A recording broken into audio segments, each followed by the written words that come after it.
नमस्कार, मैं हूं कमल श्रीमाली। देश विदेश के सभी दर्शकों का बहुत बहुत स्वागत करता हूं आपके इस चैनल खेल ग्रहों का में, और साथ ही आप सभी का धन्यवाद अदा करता हूं आपके द्वारा दिए गए सुझावों के लिए, चैनल को और चैनल के कंटेंट को पसंद करने के लिए। मैं आपको विश्वास दिलाना चाहता हूं कि मैं और मेरी टीम के सभी मेंबर अपनी पूरी जिम्मेदारी से आपके सुझावों पर अमल करेंगे। आपके जीवन में सुख, शांति, सफलता, समृद्धि के लिए हर संभव प्रयास करके उपयोगी एपिसोड बनाते रहेंगे। आम आदमी के लिए अच्छी शिक्षा, अच्छा कैरियर, धन दौलत, प्यार, प्रेम और एक सुखी वैवाहिक जीवन किसी सपने जैसा होता है। जन्म कुंडली की सहायता से ही इन्हीं विभिन्न क्षेत्रों के संबंध में आपके जीवन के अच्छे, सामान्य और बेहतरीन समय की जानकारी मिलती है। आपकी जन्म कुंडली उन सपनों को पूरा करने के लिए सही फैसला लेने में आपकी मदद करती है। यदि किसी स्त्री के कोई संतान हो ही नहीं तो वह कर्मों का दोष, पूर्वजन्मों के संस्कार या ईश्वर की इच्छा को सर्वोपरि मान करके पीड़ा को, तानों को झेलती रहती है। इससे अनेक कुंठाएं, असंतोष, विकार पैदा होकर के अच्छा भला ग्रस्त जीवन भी दुखी और नीरस हो जाता है। यदि गर्भ धारण करने के पश्चात भी संतान का मुंह देखना नसीब न हो तो पीड़ा और अधिक बढ़ जाती है। अब प्रश्न उत्पन्न होता है कि गर्भपात की परिभाषा क्या है, किन किन ग्रहों के दुष्प्रभाव के कारण गर्भपात होता है, गर्भ धारण का भाव कौन सा है। गर्भपात का अर्थ है जब किन्हीं कारणों से गर्भ अपनी पूर्ण अवस्था नहीं ले पाता है, तो अपनी गुरुतापूर्ण एवं पृथकता जन्य स्थिति के कारण सूर्य गर्भ भाव में गर्भ को पनपने से रोकता है। ध्यान दीजिएगा कि कुंडली में पंचम भाव गर्भ धारण का है तथा सूर्य पृथकता जन्य ग्रह है। तो काल पुरुष के शरीर में जो पांचवा भाव है वो पांचवा भाव पेट है, गर्भ है।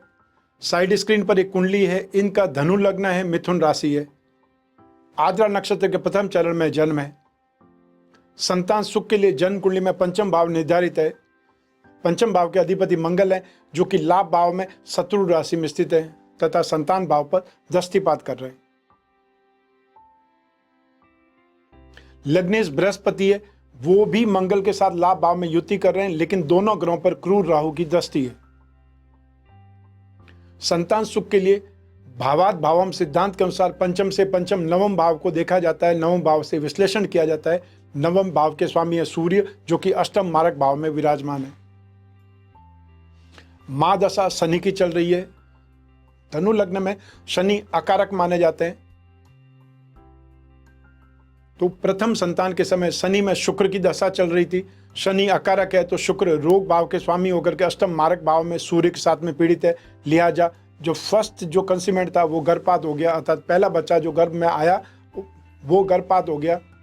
इसके पश्चात इन्होंने 2 बार IVF करवा करके संतान प्राप्ति का प्रयास किया, लेकिन दोनों बार IVF फेल हो गए क्योंकि गोचर में शनि कुंभ राशि में स्थित होकर के संतान भाव पर नीच राशि पर दृष्टिपात करके प्रभावित कर रहे थे। IVF एक मेडिकल प्रक्रिया है, साइंस के द्वारा संतान की प्राप्ति की क्रिया है, लेकिन इसमें भी ग्रह नक्षत्र काम करते हैं। यदि समय प्रतिकूल है तो शरीर उस भ्रूण को स्वीकार नहीं करेगा, ऐसे में IVF फेल हो जाता है। और ऐसे एक नहीं कई उदाहरण हैं जहां बिना सोचे विचारे IVF पर पैसा लगाया गया और सफलता नहीं मिल पाई।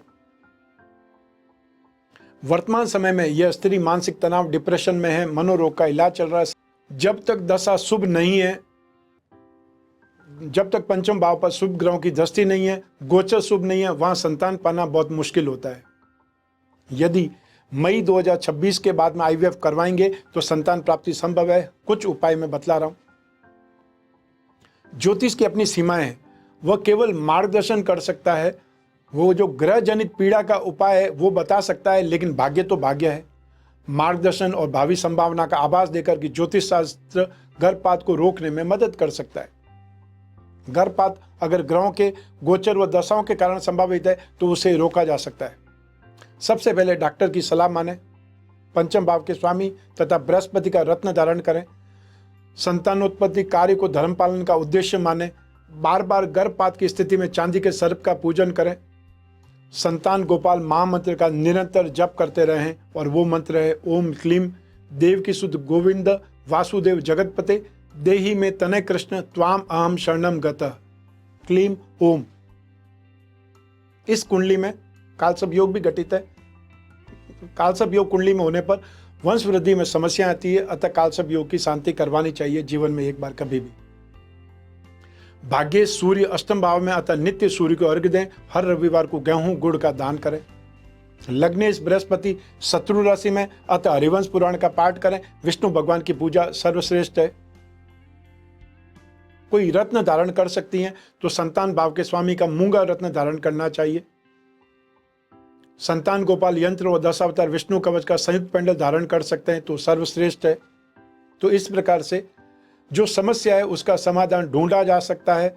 समय पर अगर समाधान किया जाए तो नेगेटिविटी से आप हट सकते हैं, अतः समय काल का फायदा उठा सकते हैं, अन्यथा व्यर्थ में ही समय और पैसा दोनों खराब कर देंगे।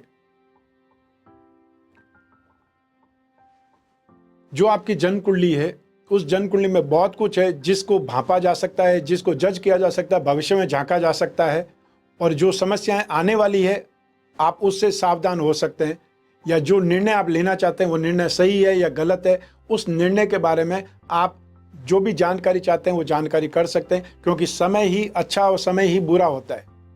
जब समय शुभ है तो आराम से लोगों की संतान होती है, जो जब समय अशुभ है तो वो IVF भी फेल हो जाते हैं, जिसके लिए तो डॉक्टर गारंटी करते हैं, क्योंकि साइंस के अंदर सारे फार्मूलाज एक्यूरेट होते हैं, साइंस कभी फेल नहीं हो सकती। फिर भी आपका समय, आपके ग्रह नक्षत्र आपके ऊपर ही काम करते हैं।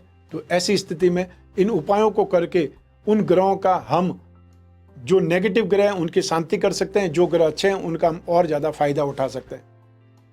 यदि आपके जीवन में भी कोई समस्या है, आपके परिवार में भी किसी को संतान नहीं है, गर्भपात हो चुका है या गर्भपात बार बार हो रहा है, तो हमने 2 एपिसोड गर्भपात पर विशेष रूप से बना करके इस चैनल पर अपलोड किए हैं।